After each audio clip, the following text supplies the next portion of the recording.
BRICS सम्मेलन यहाँ पर हो रहा है, लेकिन क्या है ब्रिक्स? आइए आपको समझाने की कोशिश करते हैं एक बार फिर सरल भाषा में।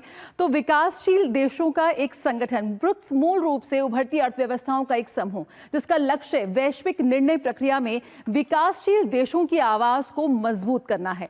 और कब हुई थी इसकी शुरुआत? 2006 में अगर बात करें तो 2006 में ब्रिक्स की नींव रखी गई। ब्राजील, रूस, भारत और चीन ने 2006 में पहला सम्मेलन किया, जिसमें सहयोग, विकास और बहुपक्षीयता को लेकर अपना साझा दृष्टिकोण अपनाया गया। और 2010 में दक्षिण अफ्रीका भी इसके साथ जुड़ गया।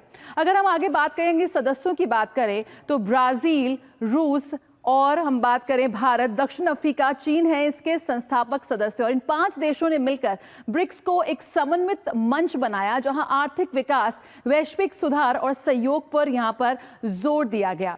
अगर हम बात करें इसके विस्तार की तो 2024 में इसका विस्तार हुआ और 6 नए देश इसमें शामिल हुए, जिसमें मिस्र, इथोपिया, ईरान और यूएई जैसे देश इसमें शामिल हुए। साथ ही इंडोनेशिया जैसे 6 सदस्य देशों को इसमें शामिल किया गया।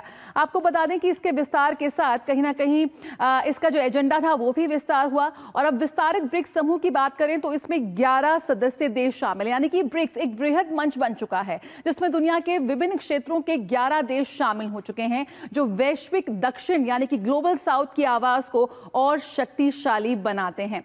और ब्रिक्स की बात करें तो ब्रिक्स में अगर हम इसके पार्टनर देशों की बात करें तो 12 पार्टनर देश भी इससे जुड़ गए हैं। 12 सहयोगियों को ब्रिक्स ने अपने साथ जोड़ा है, जो पूर्ण सदस्य नहीं है लेकिन नीति और कार्यक्रमों में भागीदार रहते हैं। और ये देश ब्रिक्स की आउटर सर्कल डिप्लोमेसी को दर्शाते हुए नजर आते हैं।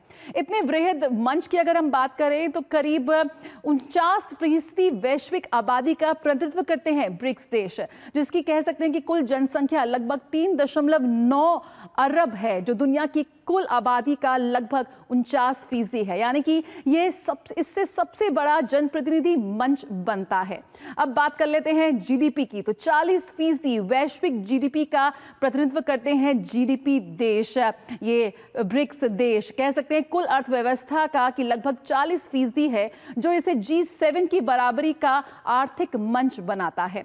बात करें व्यापार की तो 26% वैश्विक ट्रेड का प्रतिनिधित्व भी ब्रिक्स देश करते हुए नजर आते हैं, यानी 1/4 से अधिक इंटरनेशनल ट्रेड इन्हीं देशों के जरिए होता है।